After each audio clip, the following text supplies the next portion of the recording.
You know, I love to read the New Testament to learn about these personal encounters that Jesus has with individuals.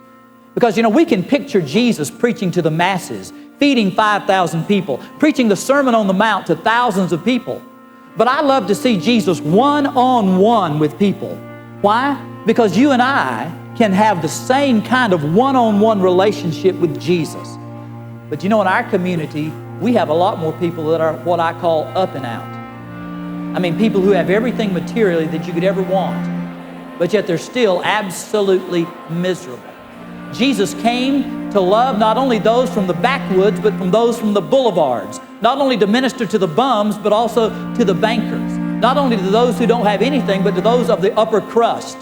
And whatever your background is today, I want to tell you, Jesus wants to have a personal relationship with you. Well, I tell you, being a pastor for 30 years is a unique experience because I've never done it before and will never do it again. I think it's really cool.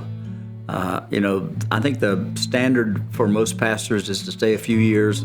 I think the average is maybe 6 or 7 years these days.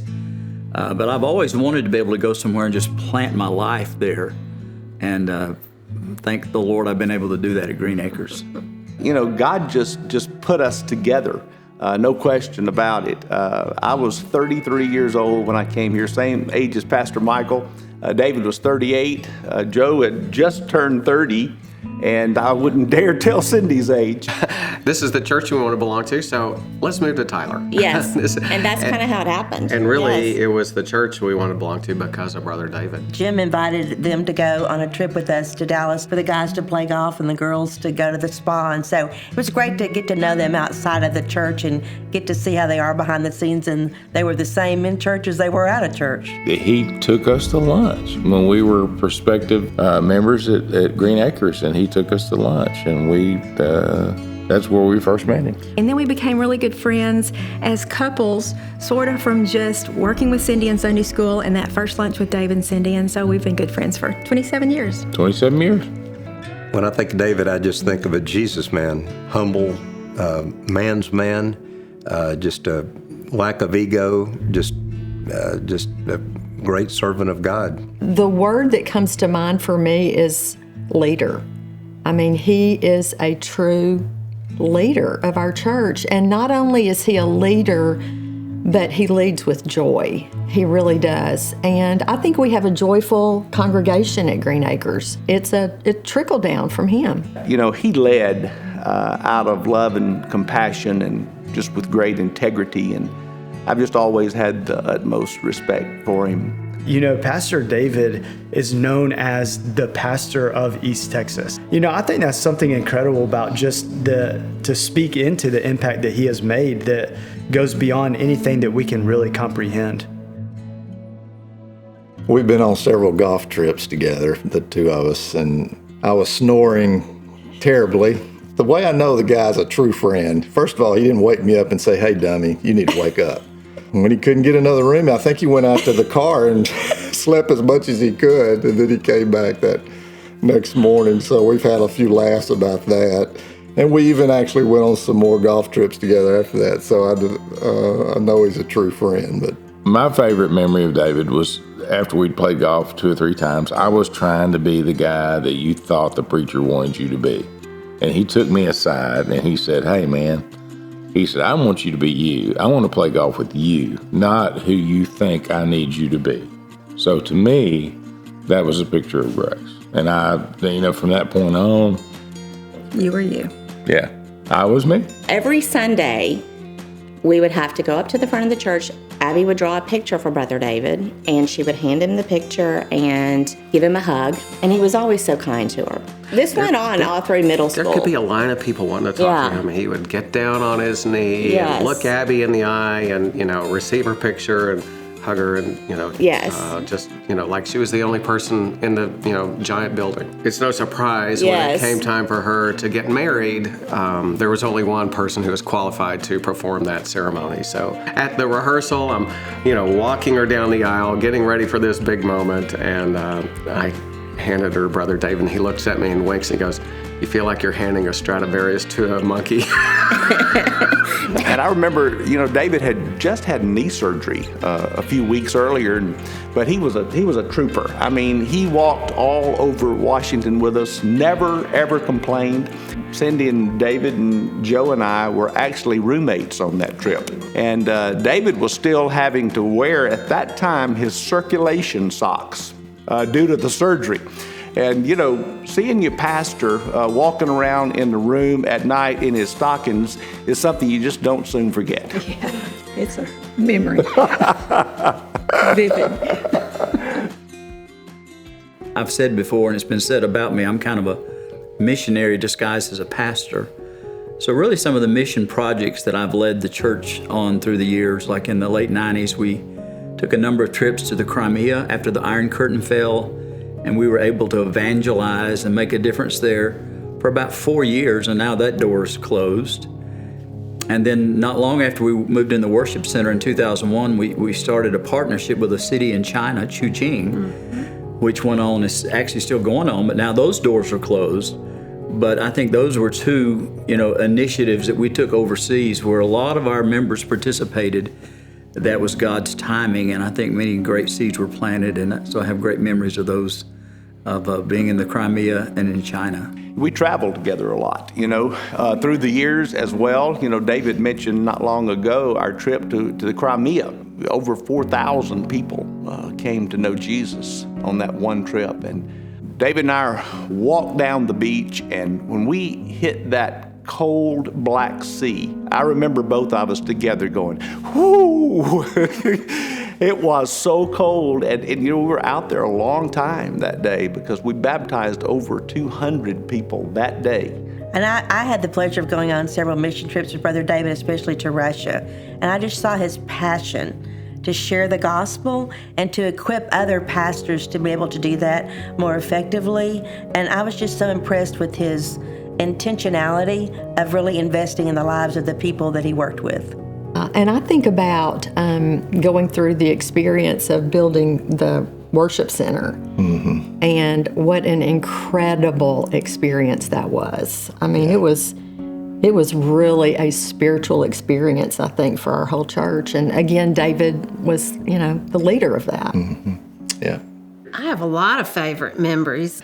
It wasn't the first service in the new sanctuary, it was the practice service. That was just so much fun. Do you remember? Because I got to dance in the pews. I was in the pews dancing, and I couldn't do that on Sunday morning. Yeah, the cool thing about that night, we had a Sunday night service down in what's now the chapel, and the worship center was not quite ready to be occupied, but we walked up the muddy construction road that's there outside the daycare now, and I had everybody take off their shoes. Why? Because it was muddy and it was new carpet. And later the story became, Pastor had us take off our shoes like Moses because it was holy ground. Ooh. Well, I didn't want the, muddy carpet, so. I'm amazed by his ability just to feel like that God would take care of whatever needs to happen. And there have been so many challenges financially and everything, and David just always says, God will handle it. Don't worry about it. And he's totally right. And it's completely happened that way. I've been able to just observe him very closely on how he interacts with staff, how he interacts with members, how he interacts with other pastors in the area and leaders within the community. And, I think that's the biggest gift that I've just been able to watch him. And because I don't think there's any other pastor or person that is as godly as he is. And to be able to watch him in that way is just absolutely unbelievable. I think one of the things I appreciate about David and Cindy both so much is their balance in their life of family, faith, fellowship, friends, and that they seem to really have a good balance in that and really allowed us to get to know them and all those different levels and just see how they cared about their family. It was a priority to them, And they were there for them when they had some real challenges in their family that they had to work through. And just to see how devoted they were to their children and grandchildren has been a real inspiration to us. He and I always had a standing meeting every Tuesday for 30 years. And we'd look over worship services and talk about calendar and upcoming events and just sit and dream together. And we discussed church business, but we also discussed a lot of personal things. He was always concerned about me and how I was doing personally and my family. And I've always been somewhat of a workaholic. And he would always say to me, Mike, remember, this is a marathon, not a sprint.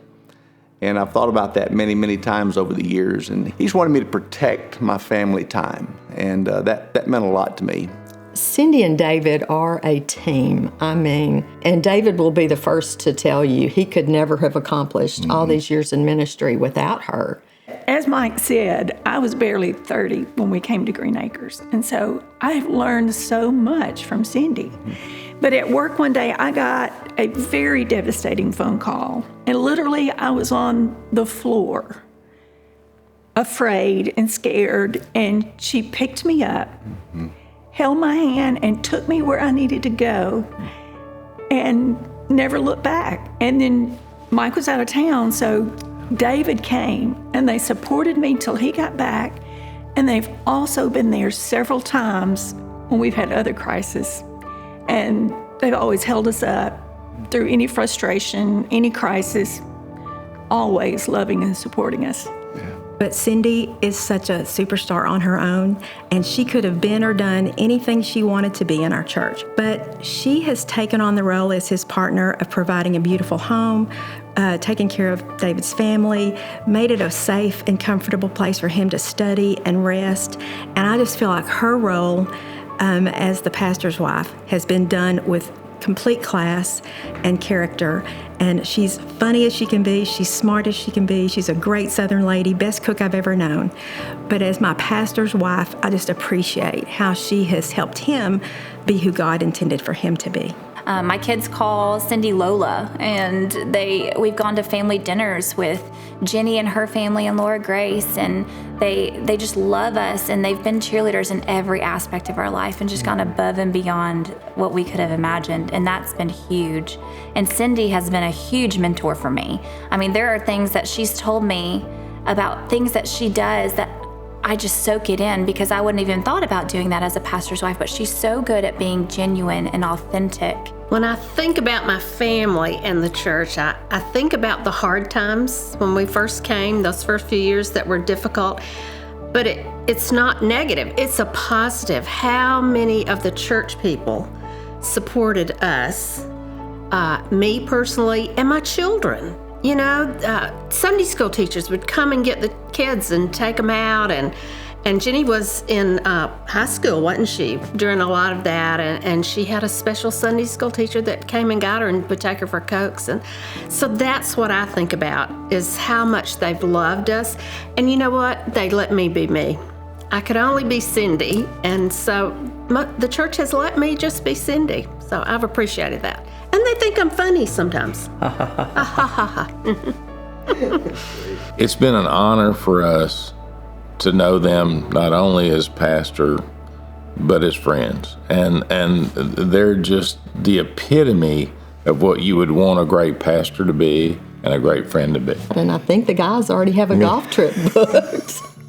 It's an beginning of his retirement golf trip. They don't have to be back on Sunday anymore. I get an excused absence.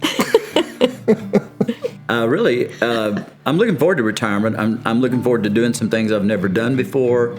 Believe it or not, I'm thinking about being a substitute teacher just so I can maybe pour my life into some students.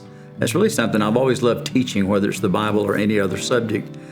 I hope to still be able to do some writing.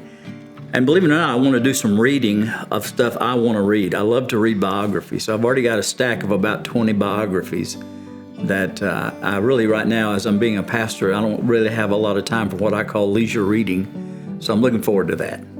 They're not going to just remember Pastor David for the buildings that were built they're going to remember Pastor David because of the lives that were transformed, because of the truth that he taught faithfully week after week after week. And that's his legacy that's so incredible. Yeah. You know, I know all of his stories. I can finish most of his jokes. But he has been one of the greatest preachers I've ever known. You'll just be appreciated forever by the legacy you've left.